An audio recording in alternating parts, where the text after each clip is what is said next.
नमस्कार मित्रांनो, मी अमोल. आज आपण बघणार आहोत आपण पीयूसी आधार कार्ड घरी कसे मागवू शकतो. ठीक आहे, विदाऊट आपला रजिस्टर मोबाईल शिवाय. तर आपल्याला तुम्हाला माय आधार टाकायचं आहे. माय आधार टाकल्यानंतर तुम्हाला एक अशी साईड ओपन येईल, तिला टिक करायचं आहे. जशी तुम्ही साईड ओपन केली, खाली यायचं आहे. इकडे बघा तुम्हाला आहे ना ऑर्डर आधार पीयूसी कार्ड याच्यावर टिक करायचं आहे. याच्यावर टिक केल्यानंतर तुम्हाला इकडे आधार नंबर टाकायचा आहे. मी आधार नंबर टाकतो. मी इथे आधार नंबर टाकलेला आहे. मी इकडे कॅप्चा टाकतो.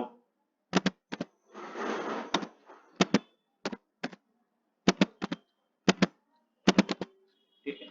आता माझा मोबाईल नंबर रजिस्टर नाहीये.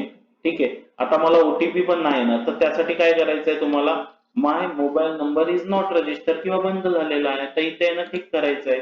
इथं जो तुमचा चालू मोबाईल असेल आणि तुम्ही घरी जिथे राहत असाल, कुरिअरवाला किंवा पोस्टमॅन तुम्हाला जर फोन करेल, तो नंबर इथं टाकायचा आहे. समजा मी इथे नंबर टाकला.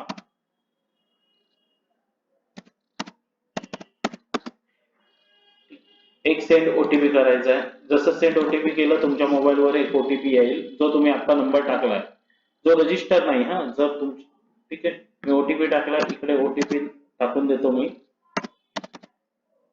ठीक आहे, ओटीपी टाकलेला आहे.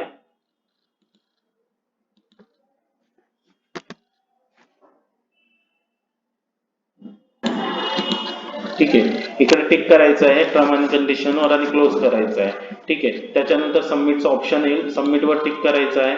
जसं सबमिटवर टिक केलं, ओके करायचं आहे. ओके केल्यानंतर तुम्हाला आहे ना, इथे मेक पेमेंटसाठी एक साईड येईल. ठीक आहे, इथं टिक करायचं आहे आणि मेक पेमेंटसाठी ऑप्शन येईल, तिथे टिक करायचं आहे. तिथं टिक केल्यानंतर तुम्हाला एक पेज ओपन होईल. तुम्ही काय करायचं आहे, इकडे 50 रुपये पे करायचे आहेत तुम्हाला फक्त. तर तुम्ही कुठल्या पद्धतीने करणार 50 रुपये पे, तर इकडे तुम्हाला ऑप्शन असतील. ठीक आहे, तुम्हाला जास्त काही करायची गरज नाहीये. ठीक आहे, इथे 50 रुपयाचं ऑप्शन आलेलं आहे.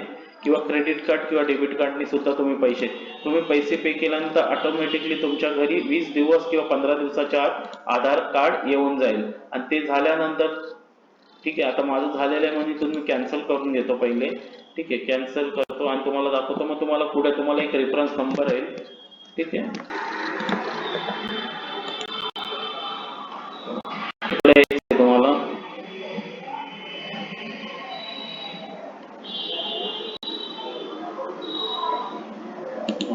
इथं टिक करायचं आहे.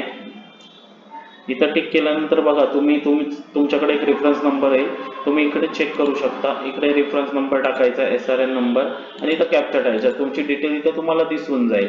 मग तुम्हाला विदाऊट आधार ओटीपी रजिस्टर मोबाईल नंबरवर तुमचा आधार कार्ड तुम्ही घरी मागवू शकता.